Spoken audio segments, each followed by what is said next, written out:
Do not abandon fundamentals. Stay the course. That's hard. I mean, that's hard. We all panic. My God, I've got festival in 5 weeks, and it still sounds like this. In 4 weeks, it'll still sound like that if you don't develop their fundamentals. You know, I mean, we're fooling ourselves if we think that it's going to sound way better when they don't have fundamental controls of their instruments. So, you know, I just think it's really important. Stay the course. So that takes us to the Microsample lesson plan. And this one's a full page. It's the last page. I have a question real quick. Yeah. When do you do all this? Do all what? The lesson planning and between your micro and macro lesson plans and then your 2-week plans. I don't have a light. I mean, and I joke. My favorite time to do it, me personally, is once I tuck my boys in and go to bed, and my wife and I have a little time one-on-one, and she gets ready to go to bed because I just don't sleep as much as she does. And then when she goes to bed, I'll crack open a bottle of wine and pour myself a glass and get out the scores and do my homework. And sometimes it takes 2 or 3 glasses, depending on where you are in the cycle. But do you sit down and do the whole cycle at one setting, or do you you get your No, your first? it's fluid. I'll tell you, that's a really good question. I'll sort of tell you how I approach the year, and or years.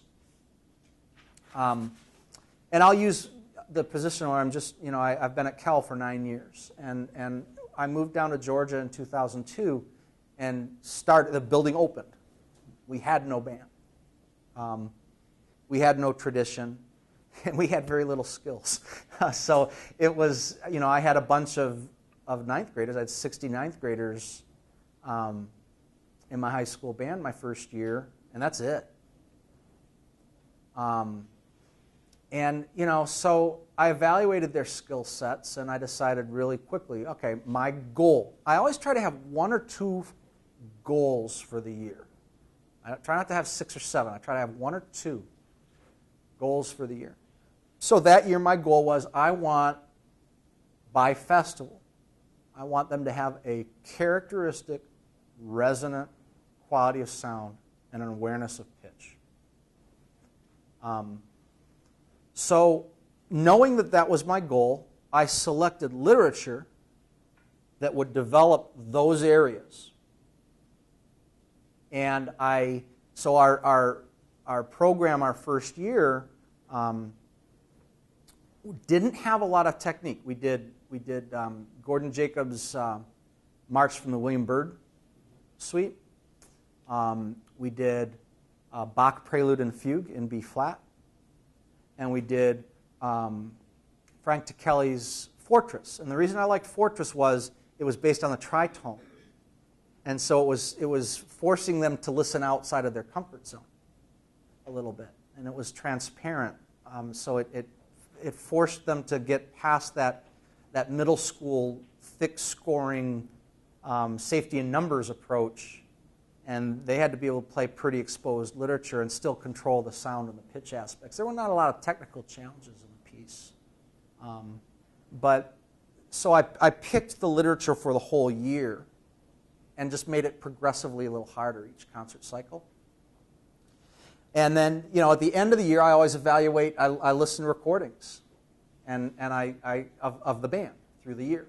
And I always, okay, well, we do this pretty well. This still needs some development. What's the next challenge?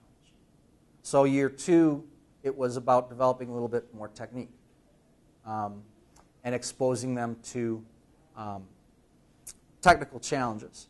Literature, for the course of the year, started to develop that, and all the etudes and whatnot supported that.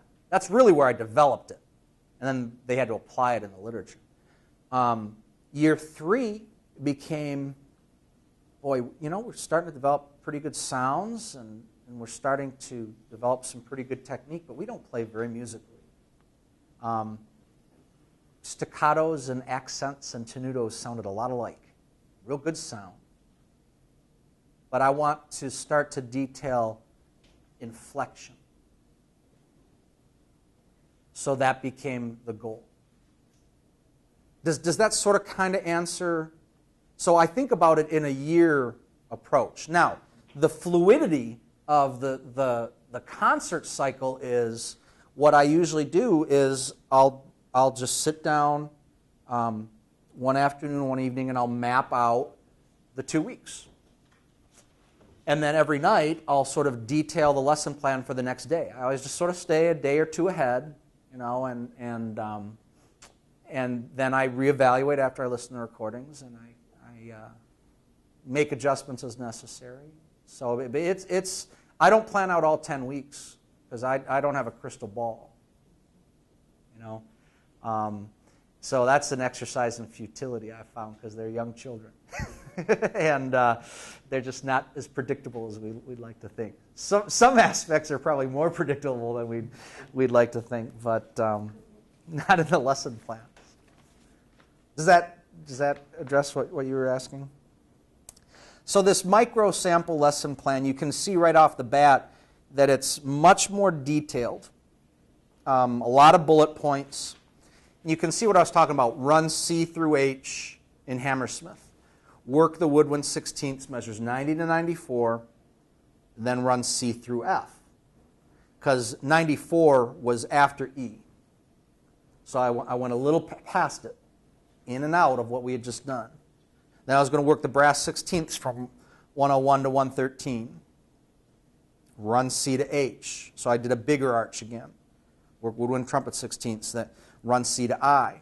So I went all the way through the thing. And I did Etude 108 before that, and that was a 16th note etude. So I worked the whole class on 16ths and articulation. Then we started to apply the details within the literature and what they had to do in those particular instances to make it sound the same. We developed the model, then we tried to apply that model. Shifted gears, 24 through 30. Etude 24 through 30 is more of those river exercises, and we ran the beginning of, worked on detailing the river section of Hammersmith.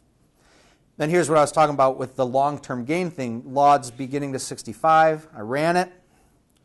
Then I isolated the sax and the brass cadences. Ran it again through. I added on, it says run beginning through the individual cadences, add on each rep. So in that case, here's the roadmap of lauds, and let's say here's cadence 1, cadence 2 through these first 65 measures, cadence 3, cadence 4. So I ran it, then I really worked detailing that cadence. And then we ran from here to there.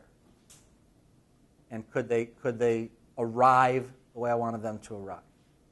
Then we detailed this cadence. Ran from there to there. And so on and so forth. So it still was a micro, macro kind of thing. I wasn't concerned with what happened between them. That wasn't the goal for that particular rehearsal. Now, it doesn't mean that I neglected it. If the clarinets were dragging a couple of measures of syncopation, I would say, guys, it's not what we're focusing on, but you're really dragging measures 8 through 12. Come on, But I was really concentrating on those cadences and making those clearer. You'll notice here the fundamentals to the music, and this is micro, 45 to 55. Right? It's not a whole lot different. It was 50-50 in the macro. Here it was 45 to 55. Now, the fact that it was 45 to 55 tells me, this was 2 years ago, but it tells me that this particular micro lesson plan was probably about week 3 or 4 in the cycle, because by week 7, it's going to be more 30-70 kind of thing. Because it constantly evolves more and more toward the literature. Questions on any of that? Thoughts? Comments? Is any of this a somewhat new or more refined way of thinking? I hope that this is helpful information. Yeah, it's all about structure and planning. Really, that's what this is. Do you have a template for all this that you use on your computer in Excel or something? You weren't in my session yesterday. I'm a technophobe. Oh, yeah. I go through a lot of legal pads every year. No, I don't. I mean, I do for certain aspects of things. Like when I do production notes for marching band, I've got a template that I just use from year to year. But this kind of stuff is, I just use the legal pad, do it the old-fashioned way. I didn't have email, Robert, until the year 2000. Really? Yeah. And it still is the bane of my existence.